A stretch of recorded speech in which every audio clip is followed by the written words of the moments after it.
safety alert for Richmond County students and parents ahead of a new school year.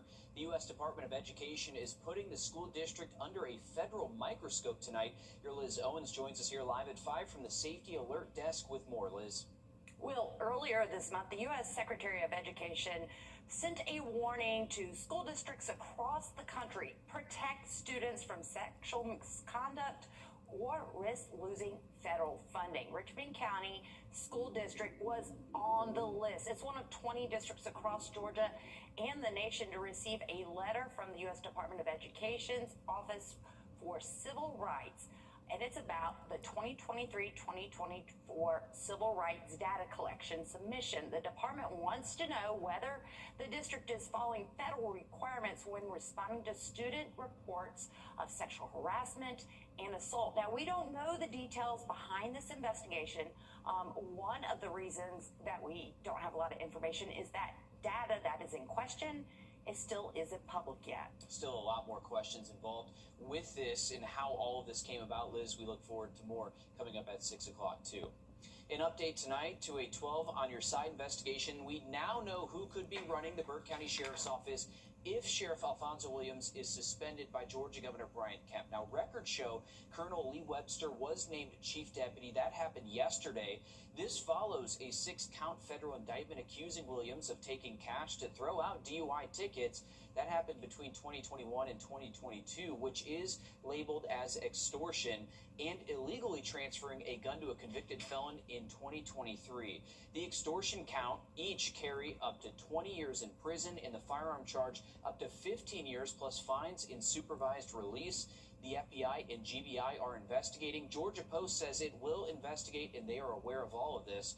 We have not yet heard from Georgia Governor Brian Kemp on if he plans to suspend the sheriff yet. His first court appearance is set for August 3rd. Williams says his lawyers have advised him not to discuss this case. I'll have more on this investigation and where everything stands coming up on News 12 at 6 o'clock. All right, much more news ahead, but first, we're turning our eyes to the sky as we take a live look over Beach Island. Emily, we're still seeing more showers this afternoon. It's really copy and paste all week. Yeah, and it's a very typical summer-like pattern for us. We're seeing those scattered showers and thunderstorms really all across the southeast. Severe thunderstorm warning just north of Athens. We're not anticipating anything to go severe here, but some pretty heavy downpours. Again, isolated though, so some spots where the sun is out, it is hot. We're feeling like the triple digits across a good portion of the CSRA, but wherever those showers are really developing, things are feeling a little bit cooler for us. That's going to be the story throughout the rest of our evening. For our 7 p.m. hour, we'll be in the upper 80s, dipping into the low 80s after that. Partly cloudy sky conditions, and we can expect to see a little bit of a dense fog for our morning tomorrow. I'll have a look at what's in store for your afternoon Friday and your weekend coming up. Thanks, Emily. Tonight, the first man charged under South Carolina's hate crime law has learned his fate. Just hours ago, Jonathan Felkel pleaded guilty and was sentenced to 9 years in federal prison for violating the housing rights of his black neighbor, Jarvis McKenzie. That federal civil rights charge makes it a crime to use force or threats to intimidate someone out of their home because of race. Court documents say in July of 2025, Felkel shot at McKenzie and yelled, "You better keep running, boy," in their neighborhood. That's what you just saw on video. Felkel admitting to law enforcement that he targeted McKenzie because he is black, saying he wanted to scare him and claiming he must be connected to, quote, dangerous criminals, After sentencing, McKenzie said this has left him and his family scarred. Well, I know I got to keep moving on, to take care of my family. I just can't stop because of the situation that happened, but it's always going to play a fact in my family's mind, my girls being there in their mind. It's always going to be in their mind because they're young, but I got to do what I got to do to take care of them. Now, McKenzie's attorney says they expect to file additional lawsuits and state charges are still pending. All right, caught on camera, this video shows the moment a driver leading police on a chase went airborne and crashed into a Myrtle Beach sports bar sign here. The incident happened last month. but we're just now seeing the footage here. The Myrtle Beach Police Department says police tried to pull over a man after flock cameras flagged that he had stolen tags out of Georgia. The officer stopped chasing him due to a danger to the community and later found the car crashed into the front yard of Barrel Sports Bar and Grill. The general manager says this marks the third wreck in the bar's front yard, and he has a message for drivers. Take a listen. People quit crashing into our yard. You know, we're not a parking lot. We have one for your cars. Just don't crash into our sign or run through our yard anymore. Some good advice there. As for how much it'll cost to repair that sign, he says $26,000. The bar ordered a temporary sign as they work to get that old one fixed there. In the meantime, the words on its old sign now read, "We are open." The sign is not. Turning your clocks forward and back every year could be a thing of the past. The U.S. House just passed a bill that would make daylight savings time permanent. It's now headed to the Senate, but what would this mean for all of us? Doug Wrdw explains. Daylight saving time has become a bit of a routine for Americans, but this week the U.S. House passed a bill that would eliminate the decades-old practice of springing forward and falling back. Who doesn't like sunshine? Aptly titled the Sunshine Protection Act, Georgia Congressman Rich McCormick voted yes alongside 307 of his House colleagues. It's an antiquated system based on something that we didn't have the technology to adapt to previously, but now we do.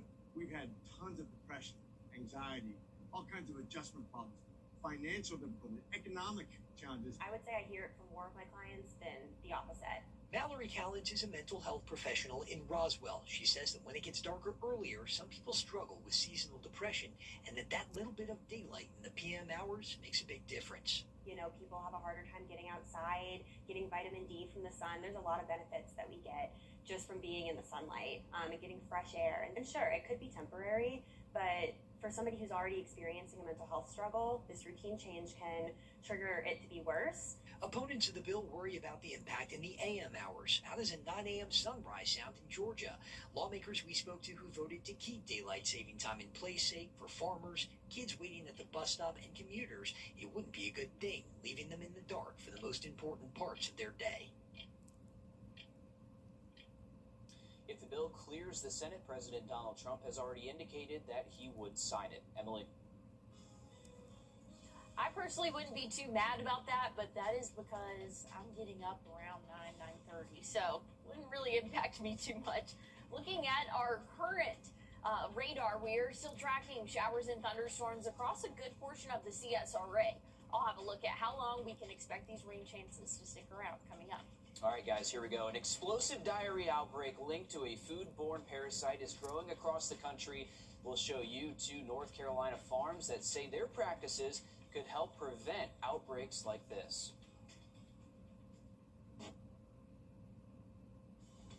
Now, your first alert weather with meteorologist Emily Acton.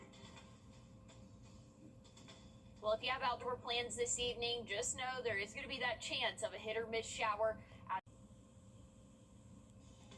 Now, your first alert weather with meteorologist Emily Acton. Well, if you have outdoor plans this evening, just know there is going to be that chance of a hit or miss shower as we go throughout the next few hours. But after sunset, conditions will start to dry up for us. A very summer-like pattern for our afternoon here in the CSRA. And looking at those feels like temperatures, still feeling like the triple digits all across our area. 104 for the feels like temperature right now in Augusta, 103 in Aiken, Barnwell feeling like 105. Some spots feeling a little bit better, and that's really where the rainfall is. That's the only thing that's helping us cool off. We'll see a few more rain chances as we go throughout the next several days, but the heat, that's really going to be the big story for us. Feels like temperatures in the triple digits. Granted, it is July. We've had a while to kind of warm up to this, if you will, but we'll still see that major heat risk, and that's going to continue as we go throughout the start of next week as well. So make sure that you are being cautious of those feels like temperatures, again, in the triple digits. A few more showers for the rest of our evening, clearing out overnight. Nice start to our Friday. We'll have mostly sunny skies for the early afternoon, But then once we get to our second half of our afternoon and really evening, that's when we can expect to see those pop-up showers and thunderstorms across the CSRA, lasting into the early overnight. Saturday starting off dry. We'll have a few rain chances Saturday, late evening into the early overnight hours, but not looking too bad. I would not cancel any plans that you have for our weekend. We're keeping an eye on the tropics right now. 20% chance of potential development. Really not super focused on this at the moment, but did want to bring it up. We're seeing a lot of talk on social media here. There's about a 10% chance of tropical development just off the coast of Africa. That'll be one to watch really over the next couple of weeks. Looking at rainfall totals here for the next 7 days, we can expect to see anywhere from half an inch to even a little bit over an inch in spots. So beneficial rain, and I'm happy to report, and again, this model always just takes a second to load, but anywhere from half an inch to even a little bit over an inch in spots. But looking at our drought monitor, came out this morning, continuing to improve. We still have a little ways to go where some of our counties are still under that severe and moderate drought conditions, but big improvements from what we saw for the start of the summer. We'll keep those rain chances in play for the weekend and for the end of next week. Thanks, Emily. Cases of a parasite-driven disease causing explosive diarrhea continues to rise all across the U.S. It's thought to be spread through fresh produce like berries and leafy greens. Cases are hitting close to home, as some have been reported in Georgia, South Carolina, and North Carolina. Natisha Lance has more. This is our green butterhead, our red butterhead, even though it looks purple. 8 varieties of lettuce and thousands of heads growing inside a vertical farm, inside these shipping containers at the Innovation Barn in Charlotte. It is a bit like being in a spaceship. It's a clean, controlled environment powered by water and designed to limit outside contamination.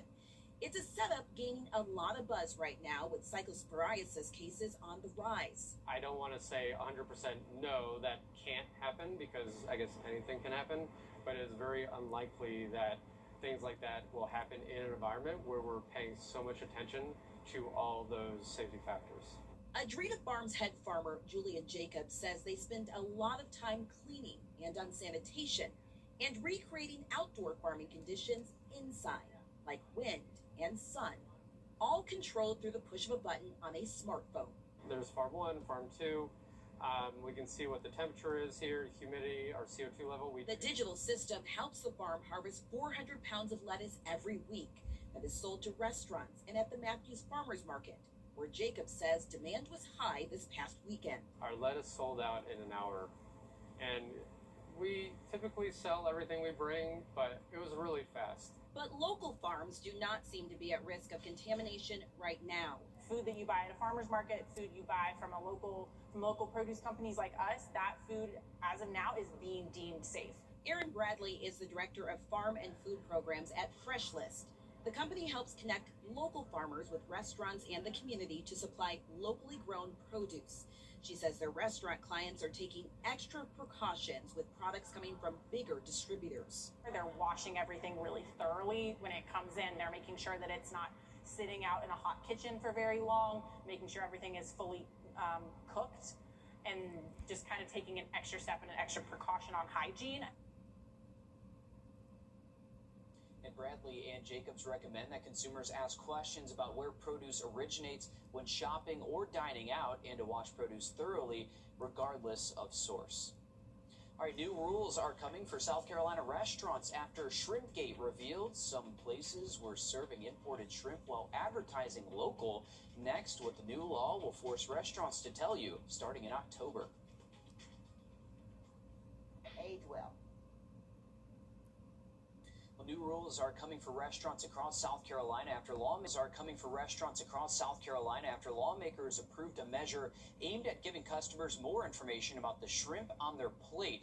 The new law takes effect October 28th and comes in response to the state's so-called Shrimpgate investigation, which found some restaurants were advertising local shrimp while serving imported products instead. Your Stephen Biddix has more. If you've ever ordered shrimp from a restaurant, some places tell you where it comes from. Others keep you guessing. But under a new law, that all changes this October. The law stems from the 2025 Shrimpgate scandal when investigators caught some low-country restaurants serving imported shrimp while advertising it as locally caught. Now, restaurants that serve imported shrimp must post this notice on their menu. Quote, some items served at this establishment may contain foreign imported shrimp. Ask for more information. Supporters say the law protects customers and holds restaurants accountable. McClellanville shrimper Brian Jones hopes the law pushes restaurants to buy local and support the people who catch it, while also putting out a better product for their customers. Particularly when they're looking at shrimp boats, there's this assumption that what they're eating is, authentic South Carolina shrimp. And I think they deserve, particularly when they're paying a premium, to know what they're getting. The South Carolina Restaurants and Lodging Association reports mixed reaction from its members. Some welcome the transparency. Others worry about added regulation and the fines that come with it. Restaurants that break the law face a warning on the first offense. Any offense thereafter will be a fine ranging from $100 to $5,000 daily until they comply. Reporting at the State House, I'm Stephen Biddix. All right, with school right around the corner, News 1226 and local YMCAs are teaming up to help teachers start the school year prepared. From now through July 31st, you are encouraged to donate new school supplies at any participating YMCA location all across the CSRA. We have those listed on your screen now. They include Aiken County, South Augusta, and North Augusta. A list of basic classroom essentials are listed as well. Your morning anchor, Nick Proto, and First Alert meteorologist Tim Strong will be live during the morning and midday newscast tomorrow at drop-off locations. We've got those listed on your screen, too. For more information on Stock the Classroom, you can head to our website, wrdw.com. And other organizations are helping students prepare for the year to start. On Saturday, a back-to-school bash will be held at the Paul Dennis Center in McCormick. That'll be from 11 to 2. On that same day, Chandler Law Firm will host a Fit for School event for Aiken County students at the Aiken County YMCA. That'll be from 10 to 1. Also that day, Mercy Church in Aiken will host a supply drive from 10 to 2 at their church. For a full list of these supply drives, again, you can head to our website, wrdw.com. Emily? Well, we have an active radar this evening. We're seeing showers and thunderstorms popping up across the CSRA. I'll have a look at how long we can expect these rain chances to last coming up.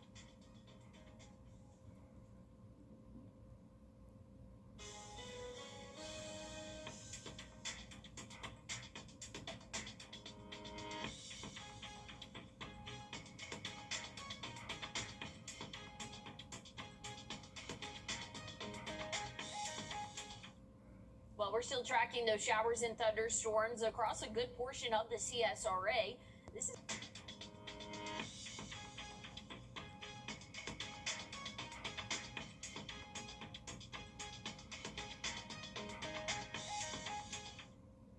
still tracking those showers and thunderstorms across a good portion of the CSRA.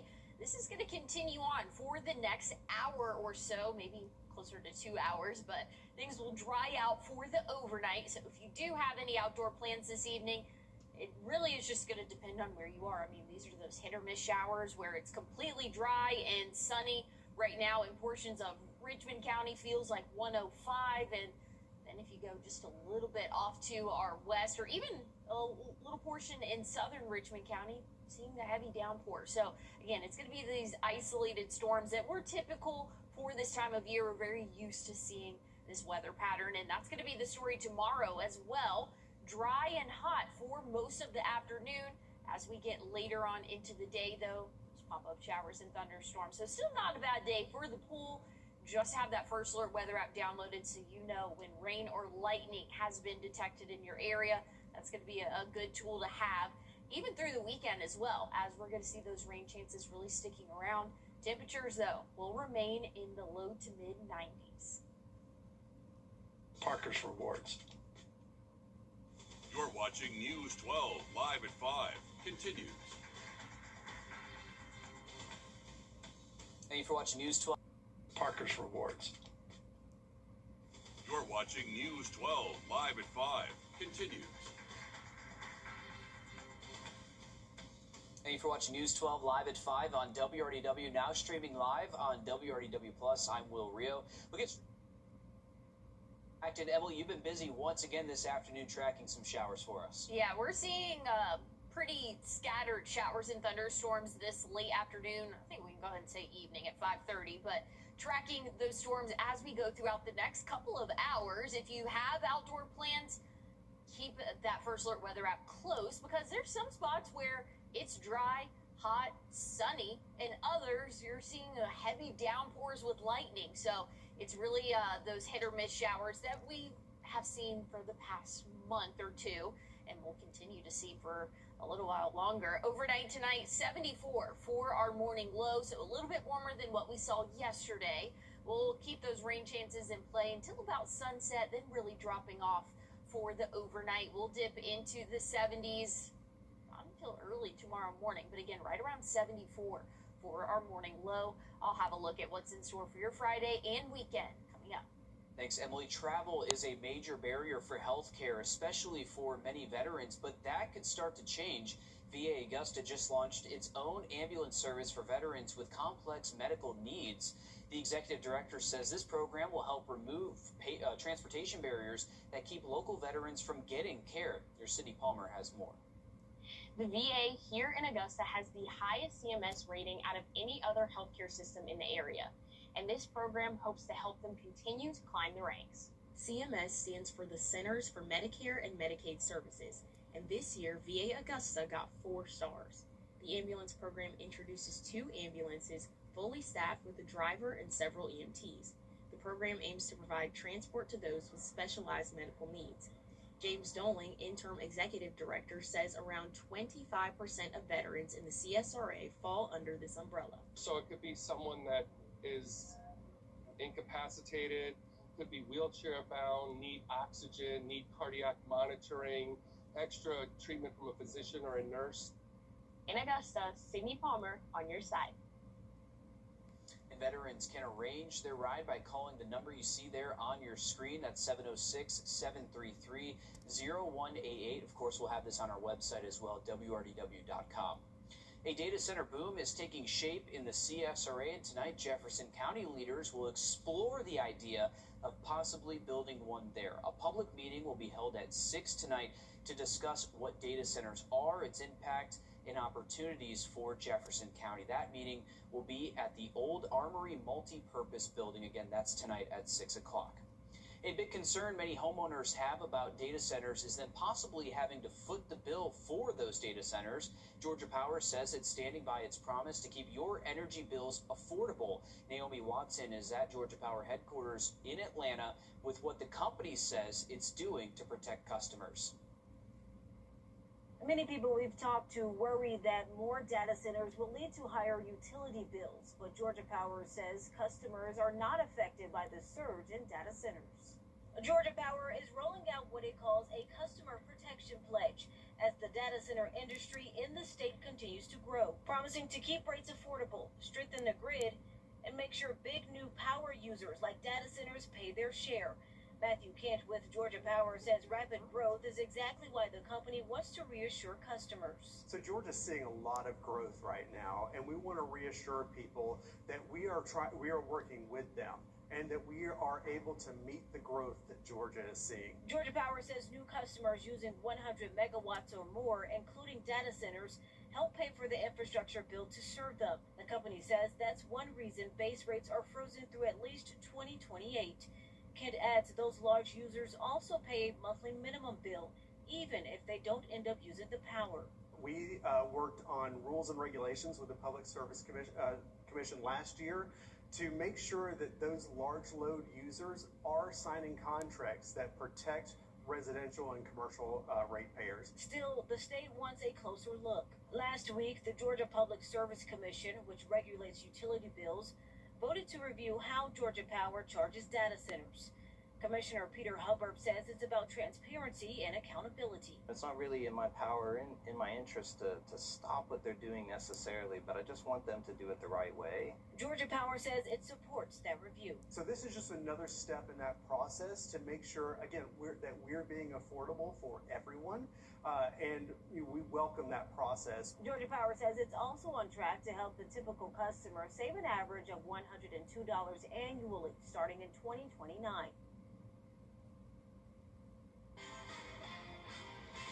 Breaking news live at 5. SLED, Denmark police, and the Bamberg County Coroner's Office are investigating a deadly shooting tonight. Officials say it happened yesterday at the End Market convenience store. The victim has been identified as 40-year-old Kenneth Strong of Denmark. Details have not yet been released on the suspect or suspects involved in this shooting case. We'll let you know as soon as we learn more. And tonight, new fallout from the Georgia State Patrol's Pit for Pay scandal. The Chatham County DA says at least 27. All right, keep your eyes peeled for these teenagers missing out of Richmond County. Deputies say 16-year-old Caden Coleman was last seen on Madrid Court yesterday. That's off Barton Chapel Road. Deputies say she was with two males and was running from a family member. She's known to be at the Salem Arms Apartments in Glen Arvin Court, both off Rozier Road. And deputies say 17-year-old Chelsea Fisher was last seen Sunday on Deansbridge Road. She's known to hang around Broad Street and Riverwalk and Washington Roads. And 14-year-old Andres Hanna was last seen July 10th on Acorn Road. That's off Golden Camp Road. If you see any of these teenagers, call the Richmond County Sheriff's Office. 3 local men could face up to 15 years in prison after being indicted on federal gun charges today. 22-year-old Robert Jones, 39-year-old Stephen Darby, and 26-year-old Tavis Talon, all from Richmond County, are charged with gun possession by a convicted felon. Jones faces an additional charge of illegal possession of a machine gun. The gun possession charged by a convicted felon carries a sentence of up to 15 years in prison, while the illegal possession of a machine gun carries up to 10 years in prison. Emily? Well, we have a very active radar for our evening. Pop-up showers and thunderstorms really all across the CSRA. I'll have a look at what's in store for your weekend coming up. And the countdown to college football in the season is on. Our regional coaches taking center stage in Charlotte this afternoon. We'll hear from the Tigers after a short break. 7. Now, your first alert weather with meteorologist Emily Acton. Well, we're tracking scattered showers and thunderstorms across the CSRA, mainly for our Georgia counties here. And this is going to be the story for the next couple of hours. But I think after sunset, it will start to dry off a little bit for us. And spots are completely dry and sunny. And you're thinking, what are you talking about? Showers. It's very isolated in pattern. And we're still feeling like the triple digits in spots of where we're not seeing those current showers. Looking at our evening planner, keep the umbrella if you have plans over the next couple of hours, but by sunset, we'll start to clear out, at least rain-wise. We'll keep the cloud cover sticking around throughout the greater part of the overnight. That'll keep our temperatures a little bit warmer to start off our morning tomorrow, and we've got a hot afternoon for our Friday, right around 106. And once we get into our weekend, same story, 106 for Augusta. Feels like temperatures again Saturday afternoon. We're going to keep that going for your Sunday and even into Monday of next week. So all across the board, triple digit feels like temperatures. So be prepared for the heat. Even though we do have higher rain chances in the forecast, we're still dealing with the afternoon high temperatures, or feels like temperatures in the triple digits. Tomorrow, again, a hot afternoon, but we will start to see those pop-up showers and thunderstorms come into play really late afternoon, early evening. That could last into the early overnight hours. Saturday, starting off dry. We'll have plenty of sunshine for your Saturday.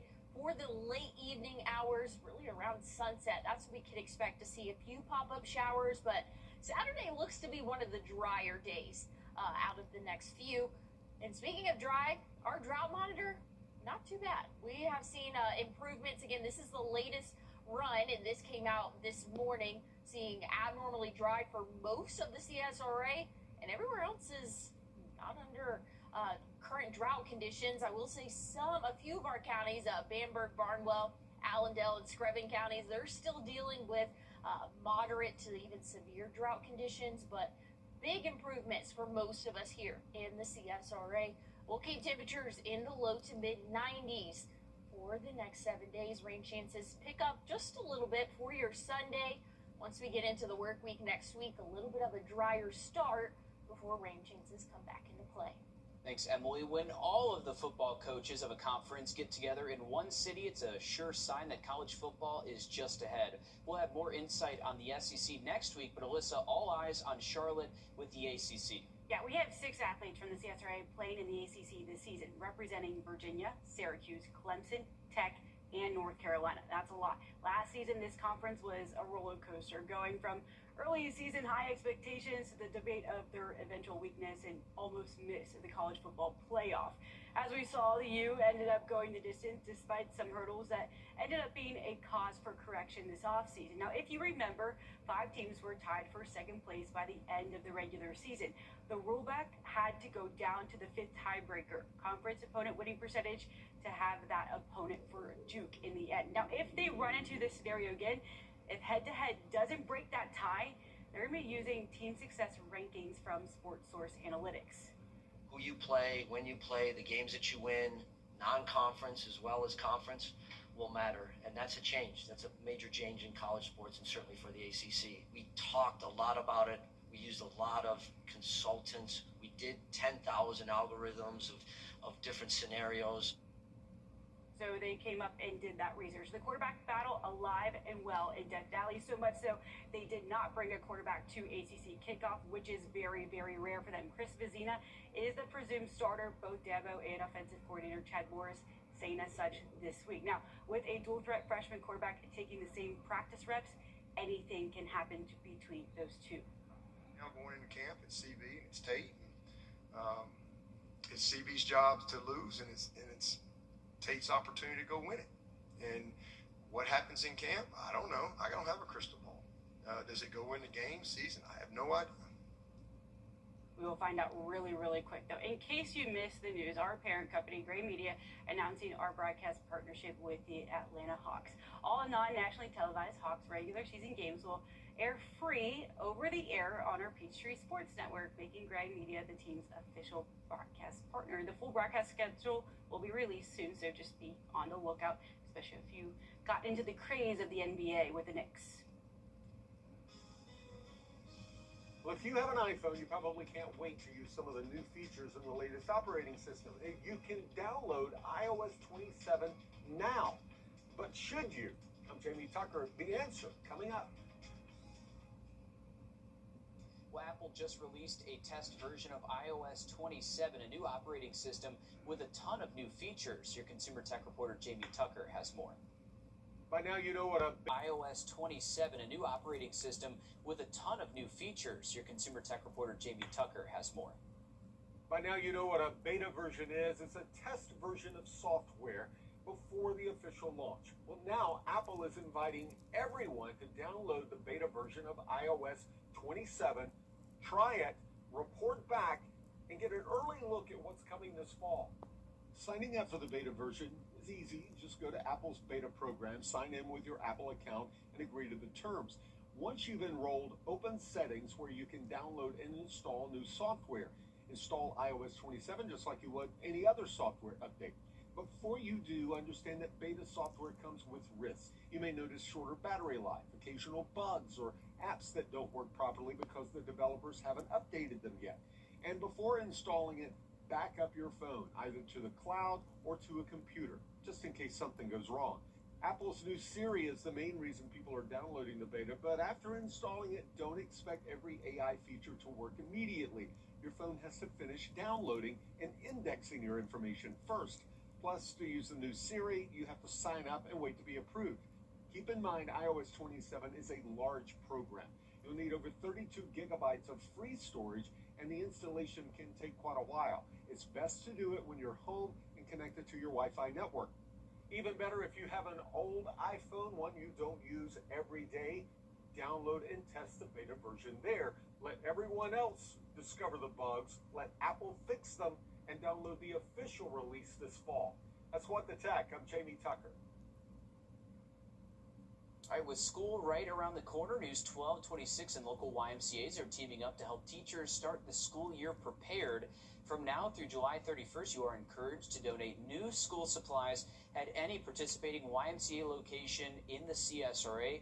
We have those listed for you on your screen. They include Aiken County, South Augusta, and North Augusta. A list of basic classroom essentials are also listed. Your morning anchor, Nick Proto, and First Alert meteorologist Tim Strong will be live during the morning and midday newscast tomorrow at those drop-off locations. We've listed where they'll be on your screen. For more information on Stock the Classroom, head to our website, wrdw.com.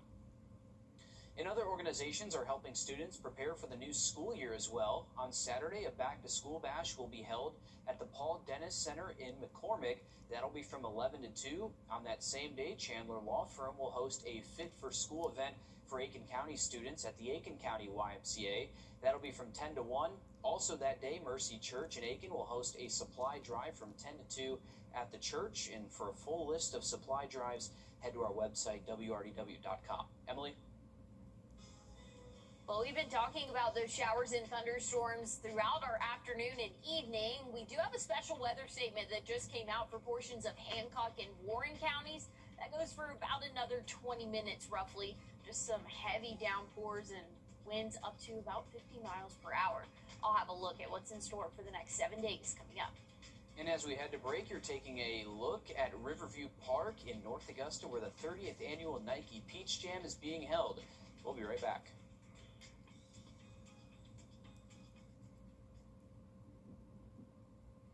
NASA's spacecraft collecting data about the icy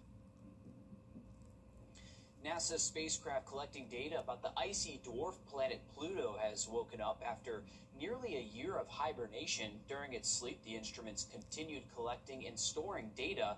New Horizons woke up on June 23rd, and scientists say the spacecraft is ready to transmit the data it gathered about Pluto and its moons during its sleep, nearly 6 billion miles from Earth. This New Horizons mission concludes in 2029. That's incredible how far away it is, Emily. Yeah. Isn't that amazing? It's crazy. And that we're able to get, data from that far. Even though it was asleep, too, which is pretty cool. Yes, that's a very interesting part, too. And I don't know, just looking at them building that, it's really cool. I do like space a lot. But looking back here on Earth, your fishing game forecast tomorrow, early in the morning around 5:20 or 5 p.m. Those are going to be the peak times to head out and go fishing. But you're going to have the First Alert weather app downloaded so you know if rain is in your area, especially tomorrow afternoon. We'll keep those rain chances in play Saturday, Sunday as well. All right, thanks, Emily. Stick with us. More news, weather, and sports coming up. NASA's spacecraft collecting data about the icy dwarf planet Pluto has woken up after nearly a year of hibernation. During its sleep, the instruments continued collecting and storing data. New Horizons woke up on June 23rd, and scientists say the spacecraft is ready to transmit the data it gathered about Pluto and its moons during its sleep, nearly 6 billion miles from Earth. This New Horizons mission concludes in 2029. That's incredible how far away it is, Emily. Yeah. Isn't that amazing? It's crazy. And that we're able to get, data from that far. Even though it was asleep, too, which is pretty cool. Yes, that's a very interesting part, too. And I don't know, just looking at them building that, it's really cool. I do like space a lot. But looking back here on Earth, your fishing game forecast tomorrow, early in the morning around 5:20 or 5 p.m. Those are going to be the peak times to head out and go fishing. But you're going to have the First Alert weather app downloaded so you know if rain is in your area, especially tomorrow afternoon. We'll keep those rain chances in play Saturday, Sunday as well. All right, thanks, Emily. Stick with us. More news, weather, and sports coming up.